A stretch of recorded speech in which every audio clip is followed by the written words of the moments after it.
Короче, приехал человек, говорит, что-то у меня, говорит, в моторе стучит. 3 раза перебирал головку, поршневую, стучит непонятно. А тут, оказывается, вон что.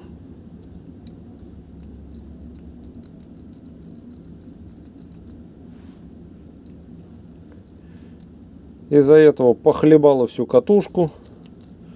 Статор точнее. Вон он, остаток там.